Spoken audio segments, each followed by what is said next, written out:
साथ ही शहबाज शरीफ साहब ने भी ये कहा है कि नरेंद्र मोदी जी को, जो प्राइम मिनिस्टर हैं भारत के, कि जी आइए सी पैक में हिस्सा लीजिए और इस बड़े प्रोजेक्ट का हिस्सा बने। आप क्या कहेंगे? आपको लगता है कि इंडिया को देखिए इंटरेस्ट होगा?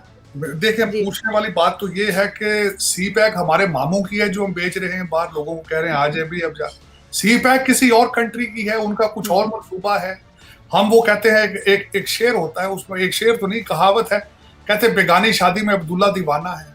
शादी किसी की है, दीवाने हम हैं, क्योंकि पैसा आता है वहां से। ये मैं इस पे एहतजाज करूंगा।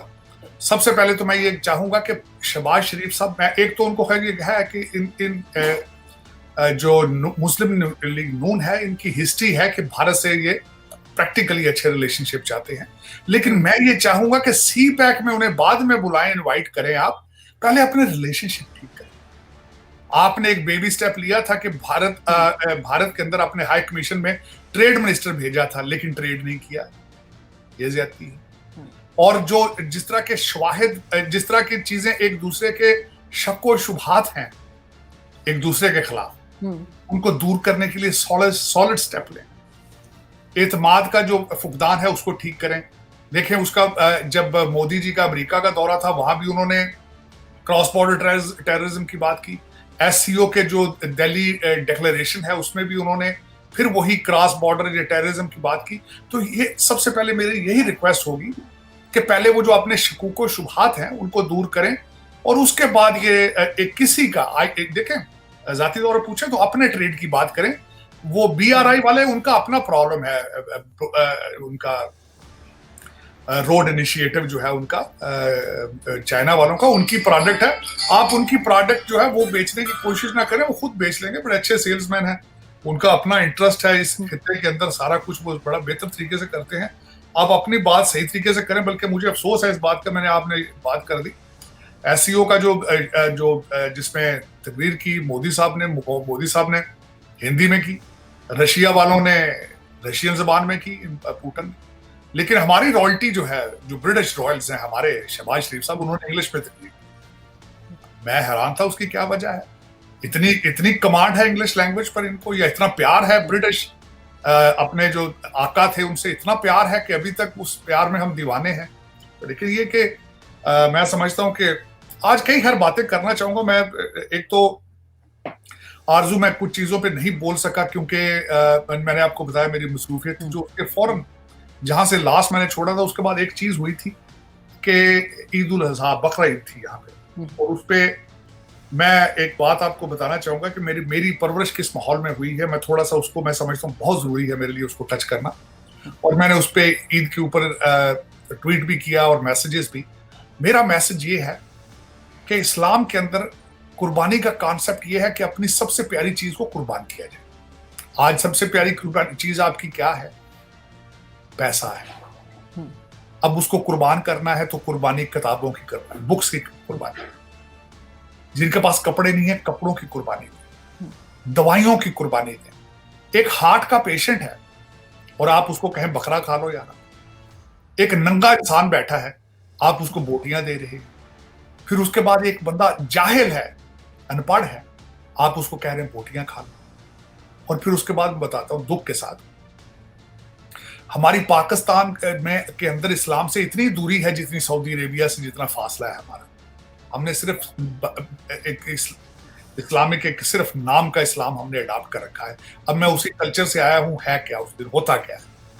जो प्रैक्टिसेस है, बकरा खरीदा जाता है, उसको करके आधे का उसी दिन बारबेक्यू, आधा फ्रीजर किया जाता है। कुर्बानी की हाल जो है वो शौकत खानम या जमात इस्लामी को भेज दी जाती है। इस्लाम की खिदमत नहीं है मेरे अजीज दोस्तों। कोशिश करो दवाइयों की कुर्बानी, जिनको जो बीमार है उसके इलाज करो। ये मेरा एक मैसेज कुर्बानी के हवाले से था। उसके बाद जो दूसरा मैसेज, आज मैं पहले जो दूसरी खबर जो सबसे ज्यादा हार्ट चल रही है, आपने भी वो देखा है आज, जो दो खबरें जो इस वक्त मैं जिन पे, जो मेरे लिए ज्यादा इंपॉर्टेंट नजर रखती, तीन खबरें कर ली जिस पर बात करना चाहूंगा आपसे। एक तो जो बात है कि आज IMF के जो रिप्रेजेंटेटिव हैं वो मिले खान साहब से। अब वो मेरे जहन में एक फौरन एक हलचल शुरू हुई, क्योंकि मैं पॉलिटिकल साइंस का स्टूडेंट हूं। भाई उनको क्या मजबूरी बन गई जाके इमरान खान से मिलने, जिनको सारा कुछ छोड़ के जा चुका है। अब उसकी वजह में दो वजूहात मेरे जहन में आई। एक तो इमरान खान ने अमेरिका के पर्पस को सर्व बड़े खूबसूरती से किया, अमेरिकन इंटरेस्ट को उन्होंने अपने 3.5 साल में बहुत प्रोटेक्ट किया है। वो किस तरीके से, सी पैक को बंद कर। आज भी अगर सबसे बड़ा जो आज भी अमेरिका को उम्मीद है कि अगर इमरान खान वापस आएगा तो सी पैक को फिर रोकेगा और हमारे इंटरेस्ट को रोकेगा, सर्व करेगा। उसी उम्मीद पर वो जाके आज फिर उसके सामने टेबल पर बैठ गए कि भाईजान हम अब भी आज दुआ कर रहे हैं, हम दुआ को हैं आपके। एक तो सबसे बड़ी वजह ये। दूसरी वजह ये है कि इस वक्त जो हमारे डॉक्टर भाईजान हैं जिनको पाकिस्तान से भागकर आके यहाँ डॉक्टरी कर रहे हैं, कुछ 2000 के करीब हैं जो इस वक्त जो बेहोश हो रहे हैं खान साहब की मोहब्बत में, उनके डॉलर जो है वो लाभी काम कर रहे हैं। वो कांग्रेसमैन और सेनेटरों के पीछे भाग रहे हैं, वो खलीलजादे साहब के पीछे भाग रहे हैं, तो उनको वहां से भी उम्मीद है, वो वहां से भी प्रेशर है IMF को कि नहीं जी उनको भी खुश किया जाए। और दूसरा मैंने आपको बताया था कि खान साहब की सबसे सर्वस बड़ी जो है, हालांकि उन्होंने डेविड लू को बदनाम किया, हालांकि उन्होंने बच्चों को जो बार बार ये मैसेज दिया कि अमेरिका के खिलाफ जिहाद करो, इसके बाद हाँ, और मैं जो दुख के साथ मैं ये कहूंगा कि अमेरिकन जो है वो इजिप्ट, टर्की बहुत पैसा देते हैं बाहर मुल्कों में, लेकिन वहां अपने एजेंट्स को इतनी ब्रेक जरूर देते हैं कि इलेक्शन जीतने के लिए बेशक हमारे खिलाफ नारे लगवा लो, हम इस पे इजाजत देते हैं। मैंने कई दफा ये सियासतदानों से या स्टेट डिपार्टमेंट से बात की है, तो उन्होंने कहा ये they are political slogans and we don't mind it until they serve our objective, until they save our interest in that country, we don't mind these political slogans। तो वो पॉलिटिकल स्लोगन बड़े भरपूर तरीके से 55 इन्होंने जलसे किए साइफर के खिलाफ, डेविड लू के खिलाफ। आज डेविड लू इलेक्शन लड़े तो हो सकता है इमरान खान जितना ही वोट ले ले पाकिस्तान से, इतना पॉपुलर है वो कर दिया इन्होंने। अब उसमें ये दो तो चीजें ये थी, मैंने इसको क्लैरिफाई किया कि why IMF was sitting in front of Khan साहब, क्योंकि अभी तक IMF का सबसे बड़ा ऑब्जेक्टिव है सी पैक को रोकना, और वो कौन रोक सकता है? इमरान खान नियाजी रोक सकता है और कोई नहीं रोक सकता। हाँ, तो एक लेकिन सर इमरान खान के फेवरेट ARY ने जो न्यूज लगाई है उसकी पिक्चर में से बीच में से खान साहब को ही उड़ा दिया उन्होंने जो पिक्चर लगाई उसमें खान साहब मैंने भेजी थी आपको। तो उन्होंने चैनल तो नहीं बंद कराना ना दोबारा अपना, वो देखे खबर तो फिर उन्होंने लगा दी। लेकिन उसमें जो थे वो बैठे थे साथ उनके हमाद अजहर बैठे थे, और मैंने पूरा शाह महमूद कुरैशी थे जी।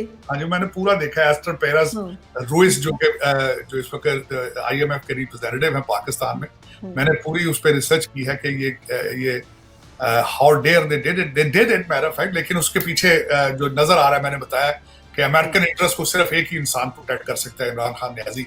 और वो अमेरिकन, हालांकि अमेरिका बहुत कमजोर हो चुका है फॉरेन पॉलिसी। अमेरिका के हाथ से पूरी दुनिया ऐसे निकल रही है जैसे हाथ से रेत निकलती है। जब से वो फॉल ऑफ काबुल हुआ था, सऊदी सबसे पहले भागे थे, जो कि सऊदी अरब को बुलाने वाले अमेरिकन थे। टेक्सिको कंपनी थी जिन्होंने जाकर तेल निकाला था वहां से। अरामको कंपनी दुनिया की सबसे बड़ी कंपनी है जिनमें अमेरिका सऊदी अरेबिया दोनों इकट्ठे थे, लेकिन वो छोड़ के जा चुके हैं। सबसे बड़ी बात यह है, अमेरिकन फॉरेन पॉलिसी की हालत यह है कि दो आज जो है ईरान के पास से टैंकर गुजर रहे थे, दोनों पे अटैक किया है ईरान ने उनको हॉस्टेज बना, उनको कब्जा करने की कोशिश की है।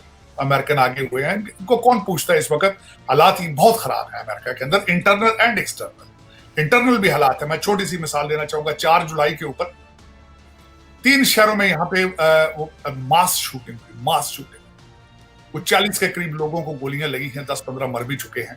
लेकिन हमारे जो मोहतरम जो बाइडेन साहब हैं, स्लीपी जो जिनको कहा जाता है, बहुत बुजुर्ग हो चुके हैं, उन्होंने फिर उस पर पॉलिटिकल स्कोरिंग की है कि ये गन रिलेटेड इशू है। मैंने उसको रिबटल उस पर किया था कि तीनों शहर जिनके अंदर ये शूटिंग हुई है, वहां पे जो मेयर हैं वो डेमोक्रेट है, वहां गवर्नर हैं वो सारे डेमोक्रेट हैं, और दूसरी जिन गन के साथ शूटिंग हुई है वो सारी की सारी इलीगल गन्स हैं, और रिपब्लिकन भी इलीगल गन्स के खिलाफ है। लेकिन वो उस तरफ नहीं जाते, क्योंकि इस वक्त दुनिया के अंदर, मैं बल्कि आज एक ट्वीट कर रहा था, जो दुनिया के अंदर डेमोक्रेसी जो है वो शदीद डिक्लाइन में है। वन पार्टी रूल जो कि चाइना का मॉडल है वो पॉपुलर होता जा रहा है। जो भी पार्टियां जहां जहां भी इस वक्त अपने इक्तदार में है, वो हर इलीगल लीगल तरीके को अपने को इस्तेमाल करके अपना असर रसूख बढ़ाने की कोशिश कर रही है। मैं इसकी डिटेल में नहीं जाऊंगा क्योंकि उस पर लंबी डिस्कशन हो जाएगी। जिस तरीके से डिपार्टमेंट ऑफ जस्टिस को, FBI को अमेरिका में केजीबी स्टाइल से इस वक्त इस्तेमाल किया जा रहा है। रिपब्लिकन्स को कहा जाता है कि they are home grown terrorists. Joe Biden ने अगले दिन अपने सुप्रीम कोर्ट को कहा है कि this court is not a Nobel court. इशारा ये दिया है कौम को कि इनके खिलाफ एहतजाज के लिए निकला। तो क्या इसके पीछे मोटिव है? One party, unlimited power, no check and balance. तो ये एक पॉपुलर होता जाए। फ्रांस के अंदर आप देख रहे हैं, रिटायरमेंट की एज उसने खत्म की थी मैक्रान ने, उसके हालत देख लिया। और दुनिया के और कई ममालिक हैं जिस तरीके से मीडिया को एक मीडिया एंटरप्राइज बन चुकी है कि मीडिया के ऊपर भी तनकीद बर्दाश्त नहीं की जाती, खरीद लिए जाते हैं चैनल, बंद कर जाती है, हर आवाज को बंद कर दिया जाता है, कैंसिल कल्चर है। इसके इशारे सारे अगर देखे जाएं तो कम्युनिज्म, सोशलिज्म की तरफ जाते हैं, वन पार्टी। अब दूसरी एक जो बाद में जो दूसरी एक आज की आपकी खबर थी पाकिस्तान के अंदर कि वहां पे एक मीरपुर खास सिंध के अंदर एक 8 लोगों का कुंबा है जिनमें से 5 लोगों को अरेस्ट कर लिया गया सिर्फ इसलिए कि एकलव्य न्यूज इंडिया, अंतर्राष्ट्रीय खबरों का मंच।